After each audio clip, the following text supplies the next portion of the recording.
You guys, it's Jake Mace, the vegan athlete, here with my friend Greg Peterson. Hey, from the Urban Farm. .org. UrbanFarm.org, baby. You're here at my place today, Yep. Longevity Gardens, which you forced me to name back in the day, but I kind of like it. All right, cool. I love Longevity Gardens. Love it. We've got 200 plus fruit trees here, a lot of raised beds of gardening. I try to grow myself off the food grid.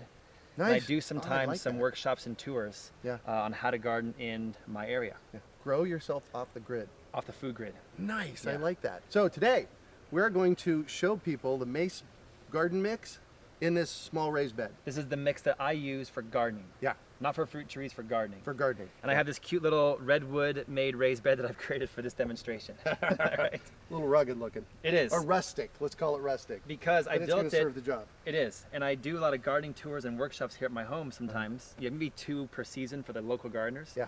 And I use this for my demo in front of the gardeners. Great. So what goes in first? Compost. What I think is very important is that you don't waste the expensive amendments. So the bottom half of my raised bed is, first of all, it's open so that the earth is right there. Mm-hmm. And then I fill the bottom half with straight compost. And where do you get your compost from here? Well, I like premium potting soil. And you can either get it by the truckload or the bag. I have it available at my pop-up nursery by the bag. I use the same thing. Yeah. Where can folks find out about your pop-up nursery? UrbanFarm.org. Cool. And the pop-up nurseries open in January, February, and March. Now I like using that compost that you mentioned because it's locally made. Yep, it is. It's alive. Yeah, And it's actually pretty affordable. it is. I just happen to have it right here. Nice. And this is locally made. Yeah. You can get it in the bagged form or you can go pick it up yourself in the truck bed form. Yeah. It's always cheaper by the truck bed, but Yeah. who has a truck and the time and all that stuff? Right, and you may not need that much. You know, if you're doing a bed this size, you need a bag this size. Correct. What I do is, let's say you have a bunch of grass or weeds, they still might get through, as you know. Oh yeah, But if you do a broken down piece of cardboard on the bottom, that could help a little bit. could help. You could put like a cardboard sheet on the bottom, a piece of chicken wire to block rabbits or ground squirrels, and then put your soil. Yeah. But I don't have any of that. I don't have a lot of grass or ground squirrels, so I'm just gonna put it straight into the Great, raised bed. let's do it. So you wanna grab that half? Yeah. I'm just gonna fill it up halfway.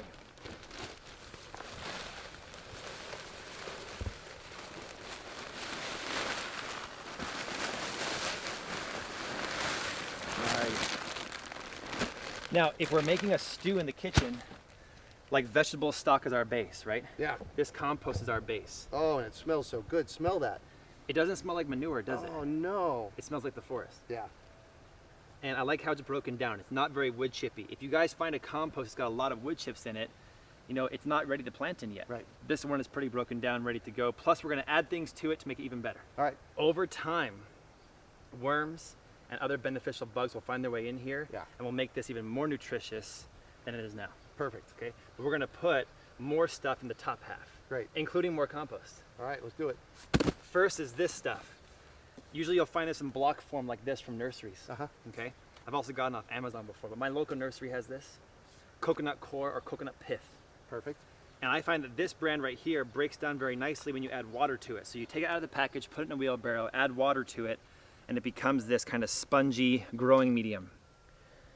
This is what I use instead of peat moss because I don't like the fact that peat moss is not sustainable. It's not Right. renewable. Exactly. But this has basically no nutrition in it. It's just to retain moisture in the soil.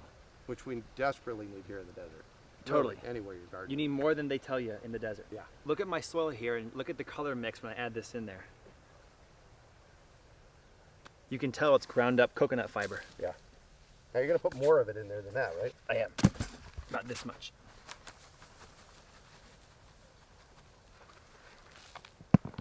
Nice. We're gonna keep layering everything like a lasagna. Oh, all right. So we're gonna lasagna now. We are. Next we have some worm castings. And I like to get a high quality kind. And you have some at the Urban Farm Pop-Up Nursery. Pop-up nursery we'll have. They want to get bags of worm castings or find somebody local in your area who's growing their own worm castings and buy from them. Support There you local. go. There you go. So worm castings is basically worm poop and it looks really black, like coffee grounds almost. Yeah. And this is, They call What- it gardener's gold. it is, it's black It's gold. amazing. This is high nutrition for your plants. Yeah. You want to add as much of this as your budget allows you to add. And so we're going to keep lasagnaing this all the way up. So spread that out thin Okay. across the top. Nice. This is why your plants and trees look so great here. I'm willing to invest about $5 or $10 extra to Yeah. have a healthy garden. Yeah. Okay, what's next? Next in this bag right here, I've got A to Z of minerals, including trace elements. It's Nice. just rock dust minerals. And azomite has over 70 of them. 70 minerals in them. And trace elements. Wow. You know? Yeah. So when you're talking about remineralizing your food, Uh-huh. which is the reason why folks gotta take vitamins and minerals now, is because the food is lacking, Yep.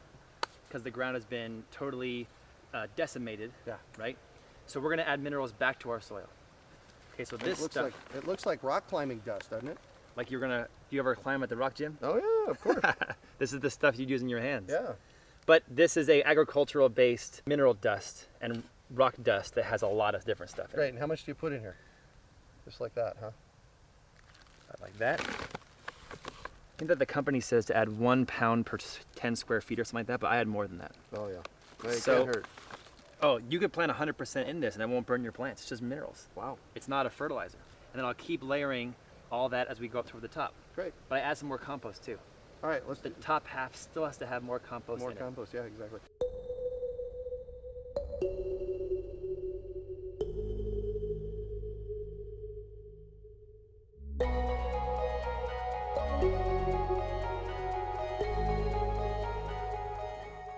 One of the things that I've noticed this season at your place is you have an obscene amount of peppers growing. it. A lot. And this is why. Sweet peppers. Sweet peppers. They're so hard to grow here. Do you think so? Yeah, they really are. And this will fix it. Why is that? What do you think about this is fixing it? Well, it's the minerals, it's the soil, it's your soil mix that's, you know, this stuff rocks, man. We have over 100 pepper plants this season in my backyard and they've all produced pretty good. You must love peppers, baby. My wife. Here's what we'll do. We'll show the audience the finished mix. So now instead of just straight compost, this is what my soil looks like, full of coconut coir, coconut pith, worm castings, active, locally made, living compost, and the rock dust, Azomite, yeah. the azomite. Nice. This is the secret, those 4 ingredients. Now you could always add more things, like sea kelp, different kinds of rock dust, mycorrhiza if you want, but I find that this is the bare bones minimum you gotta add as a, Yeah, if you wanna be a successful gardener. Yeah. And what's gonna happen is that after one season goes by, it will cook down, Yep. and when I fill it back up again, I fill it up with more worm castings, Yeah. more compost, more rock dust minerals like azomite. Yep. And then what I do is my secret, if I'm planting from seed, Oh yeah. broccoli seed, sweet pea seed, whatever, Right. is I do this. When I'm planting from seed, I put 1 layer of coconut coir on top, only about a 1-inch layer. Right. So my soil usually is brown on top, Oh, nice. and the seeds love to germinate in that spongy coconut coir, and then their roots grow down into the healthy worm castings and compost. Nice. So that's my secret to germinating seeds really well. And Greg, that's it. You're some of the inspiration behind my gardening. So Well, thank you. I appreciate that. And this is amazing. Do this, and you're going to have an amazing garden. where can folks find out more about you? Urbanfarm.org. Our pop-up nursery is open in January, February, and March of every year in the Phoenix metropolitan area. I'm gonna have links to it down below in the comments and description. Perfect. And you guys can join me and Greg on Facebook at my Urban Gardening in Arizona Facebook group, and follow me on social media. You might as well. There you go. Jake Makes Tai Chi on Instagram and Snapchat. Cool. Thanks, man. Thank you, man. This looks Good job. great. Let's plant something in here. Woohoo.